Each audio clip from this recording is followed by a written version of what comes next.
পাকিস্তান ও আফগানিস্তানের মধ্যে আন্তঃসীমান্ত সংঘর্ষ এখন পরিপূর্ণ সংঘাতে রূপ নিয়েছে। এই সংঘাতে উভয় পক্ষের কয়েকশো মানুষ হতাহত হয়েছে। এমন বাস্তবতায় উভয় পক্ষকে শান্ত হওয়ার আহ্বান জানিয়েছে বিভিন্ন দেশ। প্রতিবেশী এই দুই দেশের সংঘাতে বিশ্বের বিভিন্ন রাষ্ট্র ও গুরুত্বপূর্ণ সংস্থাগুলোর প্রতিক্রিয়া তুলে ধরেছে আল জাজিরা। জাতিসংঘের মহাসচিব অ্যান্টনিও গুতেরেস আফগানিস্তান ও পাকিস্তানের সীমান্তবর্তী এলাকায় চলমান সংঘর্ষের ঘটনায় গভীর উদ্বেগ প্রকাশ করেছেন। মহাসচিবের বরাত দিয়ে মুখপাত্র স্টিফেন দুজারিক এক বিবৃতিতে জানান, জাতিসংঘের প্রধান উভয় দেশকে আন্তর্জাতিক আইন ও মানবিক আইনের প্রতি কঠোরভাবে শ্রদ্ধাশীল থাকার আহ্বান জানিয়েছেন। বিবৃতিতে গুতেরেস বলেন, সীমান্তে সংঘর্ষের তীব্রতা বৃদ্ধি পাওয়ায় বেসামরিক নাগরিকদের নিরাপত্তা ও সুরক্ষা নিশ্চিত করা এখন সবচেয়ে জরুরি। তিনি উভয় পক্ষকে অবিলম্বে উত্তেজনা কমিয়ে সংলাপে ফেরার আহ্বান জানান।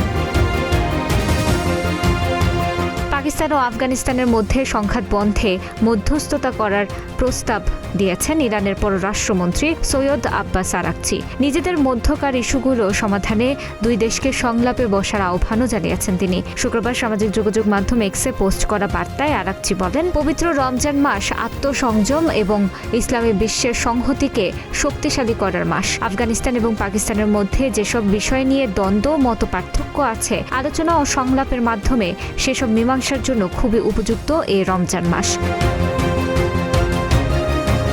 পাকিস্তান ও আফগানিস্তান সীমান্তে ক্রমবর্ধমান সংঘাত নিয়ে গভীর উদ্বেগ জানিয়েছে চীন। একই সঙ্গে দুই পক্ষকে সংলাপ ও আলোচনার মাধ্যমে মতপার্থক্য দূর করার আহ্বান জানিয়েছেন দেশটি। শুক্রবার এক বিবৃতিতে চীনের পররাষ্ট্র মন্ত্রণালয় জানায়, নিজস্ব চ্যানেলের মাধ্যমে সংঘাতের মধ্যস্থতার জন্য কাজ করছে চীন। মন্ত্রণালয়ের মুখপাত্র মাও নিং বলেন, প্রতিবেশী ও বন্ধু প্রতিম দেশ হিসেবে সংঘাতে চীন গভীরভাবে উদ্বিগ্ন।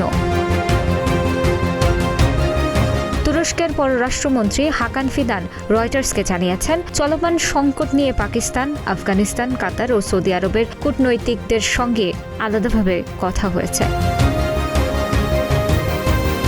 ভারতের পররাষ্ট্র মন্ত্রণালয়ের মুখপাত্র রণধীর জয়সওয়াল বলেন, পাকিস্তানের হামলার বিরুদ্ধে জোরালো প্রতিবাদ জানাচ্ছে ভারত। সম্প্রতি ভারত তালেবানের সঙ্গে সম্পর্ক উন্নয়ন করেছে। দেশটি তালেবানকে অর্থ সহায়তা প্রদান করছে বলে অভিযোগ করেছে ইসলামাবাদ।